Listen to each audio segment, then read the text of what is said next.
Bienvenue sur les guidances des Singa. Alors aujourd'hui, je vais faire le tirage sentimental de votre mois de septembre. Nous allons voir un petit peu comment les énergies vous entourent au cours de ce mois.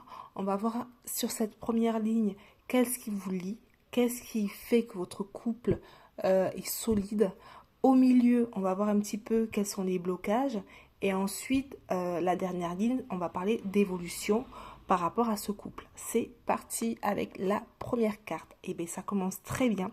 Alors, avec la carte du soleil, ici, on voit que c'est un couple très fort qui a vraiment plein de points en commun.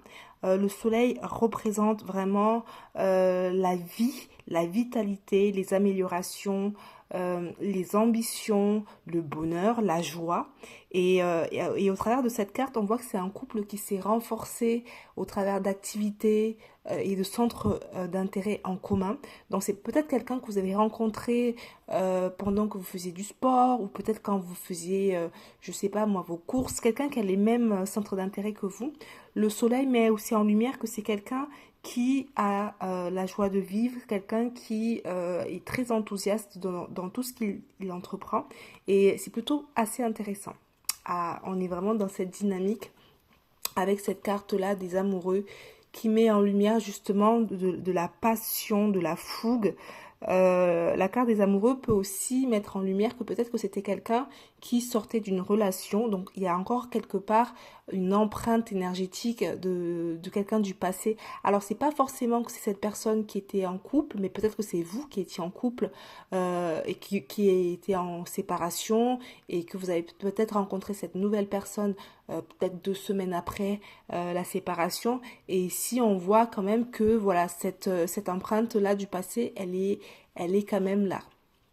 Ensuite, on a la carte de la force qui met aussi en lumière que voilà, c'est une personnalité qui a une très très forte carapace. C'est quelqu'un qui a vécu beaucoup de choses, on va dire compliquées, qui a eu des épreuves compliquées et qui a su vraiment traverser ces épreuves avec beaucoup de courage, beaucoup de résilience. Alors, ça peut aussi vous concerner si vous êtes quelqu'un qui avait vécu peut-être une relation compliquée. La carte de la force met aussi que vous êtes quelqu'un qui avait su dépasser cette relation qui vous a laissé quelques séquelles. Et du coup, on voit que vous êtes quelqu'un qui avait vraiment envie de sortir de cette emprise relationnelle que vous avez eue dans le passé. Et vous avez soif de vitalité, soif d'amour et vous ne voulez pas vous laisser emprisonner par des anciennes énergies. Alors, on va voir un petit peu quel est le lien que vous avez avec votre autre aujourd'hui. On a la carte de l'étoile, la carte de la sérénité. Alors on voit que dans cette relation, vous vous sentez vous-même, vous vous sentez bien. C'est vraiment la belle étoile, la bonne étoile, cette personne que vous avez rencontrée. On voit que c'est une personne qui vous apporte beaucoup de paix, beaucoup de sérénité et que vous êtes vraiment en harmonie avec cette personne. On a aussi la carte du pendu qui met aussi en lumière que vous êtes quelqu'un qui, au contact de cette personne, vous arrivez à faire une pause, entre guillemets, dans le mental, à ne pas trop réfléchir, à ne pas trop vous poser de questions par rapport au futur de cette relation. On voit que c'est une personne avec laquelle vous arrivez à vous focaliser sur le couple, sur le moment présent. Vous n'êtes pas dispersé dans cette relation.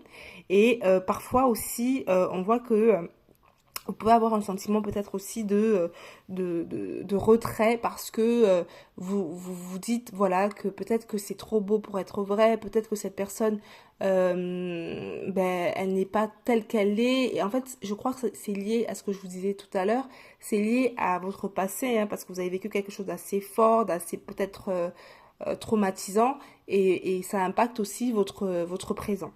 Donc, ce qui est intéressant quand même avec la carte de l'ermite, c'est que vous avez quand même besoin de vous retrouver de temps en temps seul, même si tout va bien dans le couple. On voit que ce besoin de retrait, ce besoin de s'isoler, c'est pas forcément le signe que le couple en lui-même est mauvais ou que la relation n'est pas adaptée. C'est juste que vous avez besoin aussi de trouver du temps pour vous parce que l'air de rien, si je comprends bien, c'est une relation qui est très récente en fait, hein. C'est quelqu'un que vous avez rencontré peut-être pendant les vacances et avec cette carte du soleil, peut-être que voilà, il y a cette fougue qui est encore présente, mais actuellement on vous dit de vous laisser ce temps, cet espace pour aussi faire le point sur vos envies, sur vos souhaits, avant vraiment de vous mettre dans cette dynamique où vous vous dites, ça y est, j'ai trouvé l'homme de ma vie, même si, à proprement parler, on voit que tout va très très bien dans cette relation.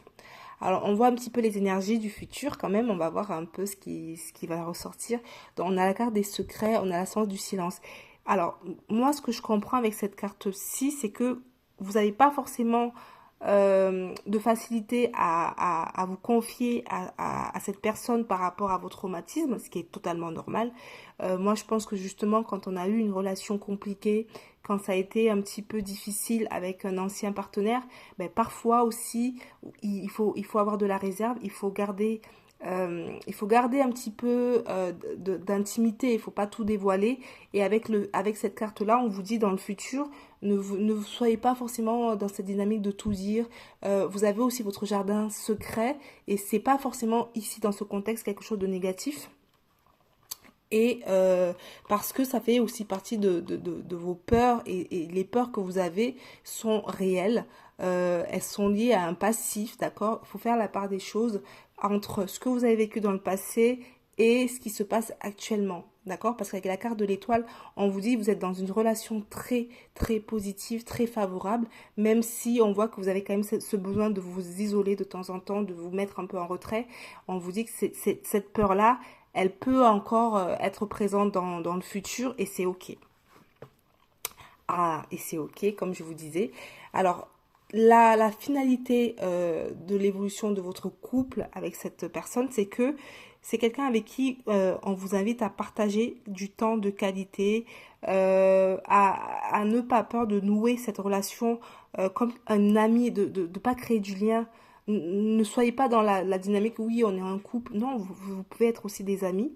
Et c'est ok, hein, c'est ok d'être en relation avec quelqu'un, de vouloir évoluer sur quelque chose d'amical et de se laisser du temps aussi, notamment quand on a vécu quelque chose de très compliqué. Donc c'est une très très belle évolution malgré certaines peurs, malgré certains non-dits. C'est normal, c'est ok. Laissez-vous le temps nécessaire afin justement de vous livrer au fur et à mesure.